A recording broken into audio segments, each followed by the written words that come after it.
What's up, everybody? Happy Wednesday. Hope all of you are having a great day so far today. Getting into this episode of GH.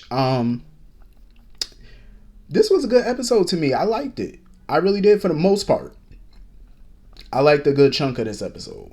Um, as I talk about it, you're gonna know which one I like. um, we gotta protect Lucy at all costs because Lucy is in danger. Like she don't even know she in danger, but you in danger, girl. We gotta protect you. Um, Victor was up in there on the phone with that little scheming, conniving ass Deputy Mayor Ashby. And she was filling him in on Robert, and she believed that they still looking into Luke's death, so she wanted to give Victor a heads up and whatnot. Lucy went into the bathroom, acting like she was putting on makeup. Like she was in his bedroom or whatever, trying to act like she freshening up and whatnot, while he on the phone. She was eavesdropping on that call because Anna and Valentine was wishing that they could hear, who was on the other end of the line, like who Victor was talking to. So they heard Johan come up in there, and they was like, "What the hell, Johan doing up in there?" Because they thought Robert detained his ass. I'm like, well, if y'all checked your damn phone, Anna, if you would have checked your phone, you would have knew Robert couldn't detain him. Um, so Lucy tried to make a quick dash up out of there or whatever, and Johan said, Johan said, "No, you ain't going nowhere." He said, "Nope, I gotta do a clean sweep of this room, make sure there's no bugs or nothing up in here, no listening devices, so you're not going until I check." So he didn't find nothing, thank God. Um, so she made a quick exit up out of there, told Victor, "Yeah, I'll call you later, whatever, we'll get up later." Um, Anna and them, thank God, they were smart enough to deactivate the bug, so that way he couldn't find it. Um, But Lucy, at least gave them some good intel because she overheard him talking to the deputy mayor, so she was able to relay that to Anna and Valentine that that's who he was talking to. So that's good intel for them. But Anna had to cut her loose. She was like, this is as far as Lucy gonna go." She was like, "I gotta cut you. I gotta cut you loose on this assignment," because she was like, "Listen, you gave us good information to work with, but we gotta stop you right here because it's getting dangerous. They can't keep putting her life in danger." Lucy wasn't happy about it because Lucy wanted to continue doing this. I think this gives Lucy a rush. I do. I think this gave her a boost of energy and adrenaline that she hasn't had for a while. But Lucy got to understand something. This is dangerous. Like, this is not a game. Like, they trying to save your little damn life right about now. She can get mad all she want, but eventually you would thank them. I don't think Lucy should have got involved in this from the beginning. But too bad the danger is still lurking because Victor found the other phone or whatever in the bedroom and he saw her lipstick on it. So he knew Lucy was eavesdropping on his phone call. He gonna kill her. Victor gonna kill her. Listen, we gotta send the National Guard in there because I'll be damned. I will be damned. We gotta make sure don't nothing happen to Lucy Cole. Protect her at all costs. Now, damn it. Now. Anna, you need to get your gun. You need to bust up in that room, slap Johan big ass on the back of his neck, knock him out. You gotta do something. We gotta protect her. Like she's in danger. She don't even know she in danger, but you in danger. Um. So anyway, moving on from that. Listen, that whole scene between Esme and Nicholas was fucking hilarious. Nicholas wasn't buying her little pregnancy bit. He was like, "Listen, I don't believe you pregnant." She was like, "Go ahead, feel my stomach," because he thought it was one of them little fake ass pregnancy bumps that you could get. But he felt her stomach, and I guess he felt to him it was real. And he was like, "Even if you are pregnant," he was like, "I want a paternity test." Esme, a little smart ass. "Well, I don't just have a test on me right now." No shit, Sherlock. You gotta go to a doctor for that. Um, so basically, she pretty much feels like she has Nicholas by the brass balls at this point because she holds the ace up her sleeve. Like she wants a good lawyer, and she wants Nicholas to find her a good lawyer and pay for it to get her out of these charges that she's facing. And Nicholas was like, "Yeah, and if I don't, I'm not doing that." She was like, "You ain't got no choice," because basically she'll go tell Ava. And Nicholas was acting like he was slow for a second. "Ava already know I slept with you." Nicholas. Nicholas. Yes. Yes, Mr. Hooked on Phonics. Ava does know you slept with her, but Ava does not know about the huge bump she's walking around with, sir. That could possibly be yours. She don't know about that, dummy. Um, what school did he go to? Like, didn't Helena and them pay for him to go to the best of the best? Like, what the hell? Ugh. And he called himself a prince. Prince of what? Stupid. So she had to put him up on game real quick. She was like, yeah, she know that we slept together, but she don't know that, you're carrying, she could possibly be carrying your child. And he just realized, like, oh yeah. If she find that out, yeah, she'll never take me back. Duh, idiot. He's a fool. So he was like, all right, fine, I'll help you or whatever, but you can't stay here. She was like, no, I'm gonna stay here. But he was worried about the staff finding her, because he was like, if the staff find you, they gonna turn your ass in, because my staff don't like you. So he brought her to pretty much the storage wing of the castle where the staff don't go. He brought her into this big ass storage room or whatever. Let me tell you something. That storage room that he brought her to, it's all dusty and whatnot, but that shit looked nicer than Nicholas's master bedroom. I'm like, sir, how is the storage room of just a random storage room better than your bedroom? Bigger than your bedroom? I don't even understand that. I'm like, bro, you might want to change rooms. I'm just saying. So he basically told Esme, you could stay up here or whatever, out of sight, out of mind. And he told her, he was like, listen, we ain't got no internet on this side of the wing. She said, no internet. She said, what the hell am I supposed to do? He said, read the books. Find something to read. I'm sure you'll find something. So this fool locked her in there, and she banging on the door. He said, enjoy the books. That was good. I like that. That shit was hilarious. Like, Nicholas, I didn't think he had it in him. But he found a temporary solution. He said, let me lock your ass up in here so I ain't got to worry about you. And mind you, she's way up high. So he ain't got to worry about her climbing out no windows and nothing. It ain't like she ain't got no bathroom in there, because it has a bathroom. So, he was like, you got plenty, you could pee, you could read, find something to do. This little Esme Nicholas stuff is going to be hilarious. I feel like it's going to be good drama. So anyway, moving on from that. Speaking of good drama, Ava and Sonny. Ava went to go see Sonny about Trina because she was like, listen, Trina could be in trouble.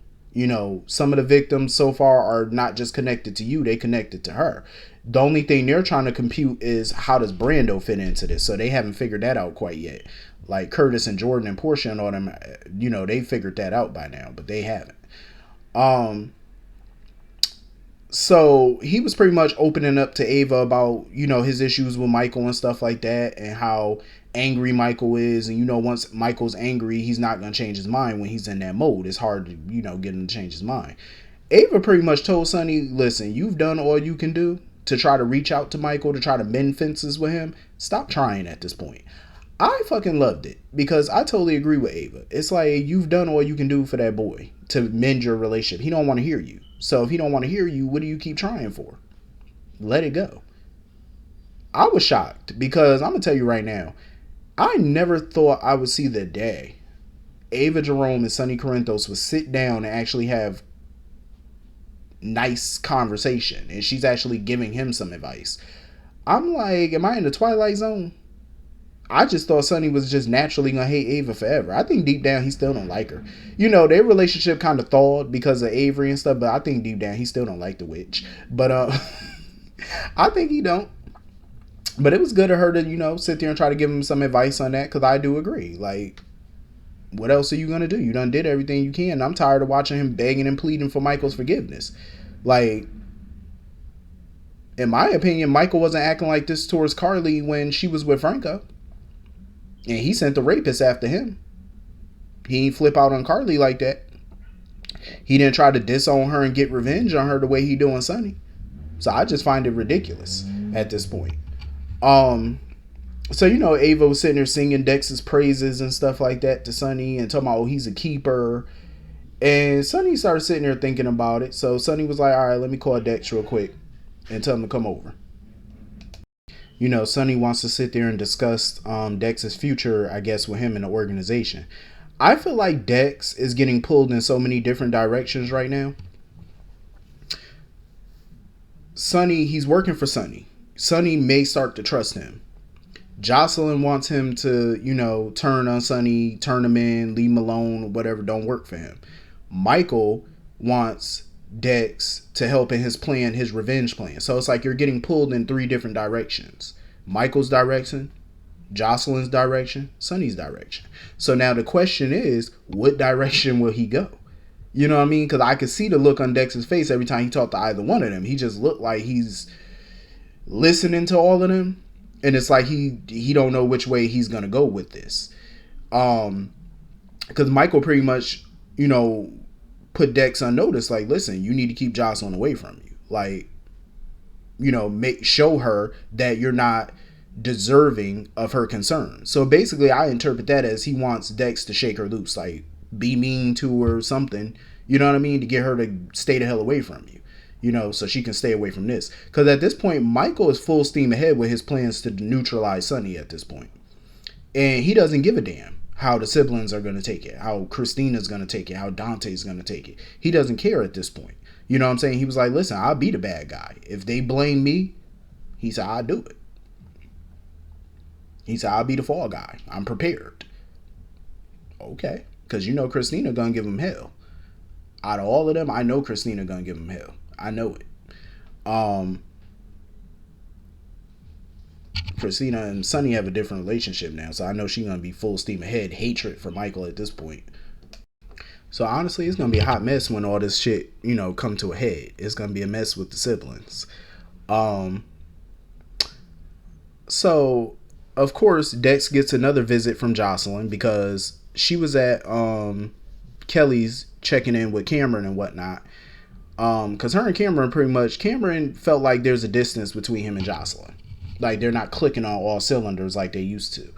And he also mentioned that they haven't, done the do since the first time they did it, but she just came up with that excuse like, oh, everything's been happening so fast and all the stuff that's been going on. They, she just felt like it wouldn't have been in good taste for them to be doing it. Whatever. I feel bad for Cameron. I do, because it's just, I feel like he's being played. Like, he cares for Jocelyn, obviously, but you're running around with a whole nother dude. Like, even though her and Dex haven't done anything sexual, it's just like, you're obviously attracted to this cat, and that's why she's not telling Cameron about it. And she only spent literally 5 minutes with Cam before Michael came in to tell about how Dex is not going to turn Sonny in. So she bolted out the damn place. Oh, I'll talk to you later, Cam, and bolted. Like, you're chasing after a whole nother dude when your man's sitting right here and you don't even spend time with your man. Cam need to dump her, because let's be real. He need to drop her like yesterday's hot garbage. Because let's be real. If the shoe was on the other foot and it was Cam chasing after some random girl, you think Jocelyn would be cool with that? Being ditched for some random? Let's be real. Jocelyn would spit venom at him if he did that to her. So it ain't right that she doing it to him. I also feel like Michael was being a little messy. I couldn't really tell, but I think he was being messy. Because when he was asking Cam where Jocelyn went and stuff, Cam was like, I don't know, she just bolted out of here. He was like, oh, she probably went to go see Dex. And he filled Cam in about, what's going on with Dex and stuff like that. I'm like, Michael, you're a messy bitch. You're messy. Because damn well Cameron don't know. Maybe he don't know that, but come on now, you being messy. Cameron and Jocelyn are a couple, and you basically telling this man that your woman just ran after another dude. Hey, that's some messy shit. And I was here for it though. I was.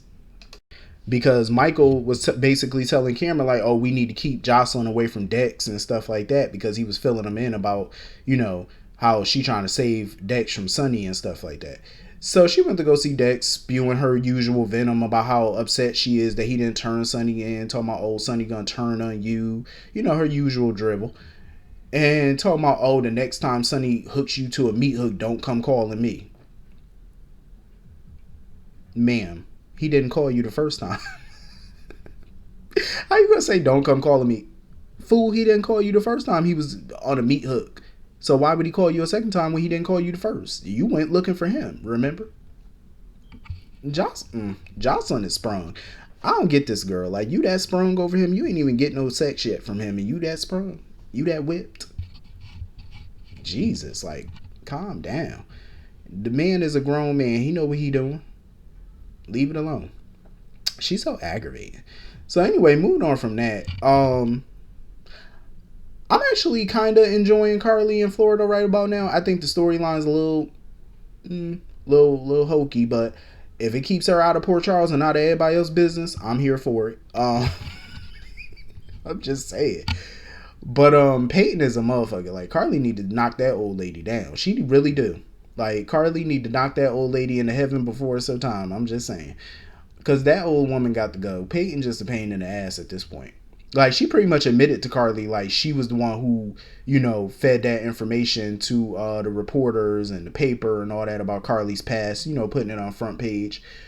I felt like when Carly went into the meeting or whatever with the beautification board or whatever, she made an impassioned plea because we all know Carly has a personal stake in this, but she did make a nice, speech or whatever, not only for her, her mother, but for the other people, who families are in that cemetery, because she felt like it'd be an inconvenience to the people's family if they got to visit them, way across town or something like that, when the cemetery is in the heart of Jackson. It's easier for people to get to them. It's not a huge inconvenience for them.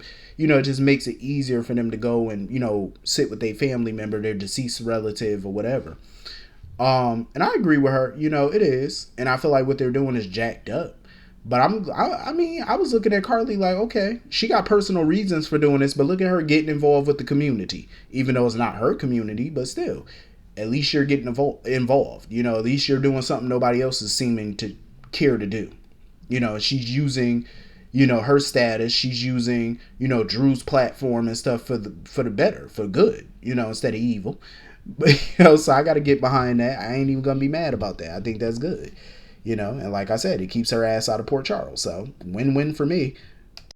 I meant to say this too before I close out this video. I meant to say it. That whole scene too with Sonny and Ava, when he asked her where she was going and stuff, because she was talking about she wasn't gonna be at Nina's for long. He was like, "Where you going?" Then he realized where she was going. He said, "You know what? Don't tell me. I don't even want to know." She was like, "Yeah, I'm thinking about going back to Nicholas or whatever, because we trying to get past things or whatever." I'm like, trust. Ava, if you go back to Nicholas' raggedy ass, don't unpack your suitcase, because trust, you're going to be ready to get out of there quick, fast, and in a hurry when you find out what's waiting in the storage wing of the property. You ain't going to want to stay there long. I'm just saying. But I'm glad Sonny stayed out of it. Sonny was like, listen, good luck with that. That's all I'm going to tell you. He said, good luck. Godspeed. And I'm glad he left it at that. I'm like, listen, Sonny, you don't need to give her no advice on that, because we all know where you stand. So I'm glad he said what he said. Just good luck, and have fun with that. But anyway, hit the comment section. Let me know what you all thought about this episode. I will see you all later. Have a great day. Peace.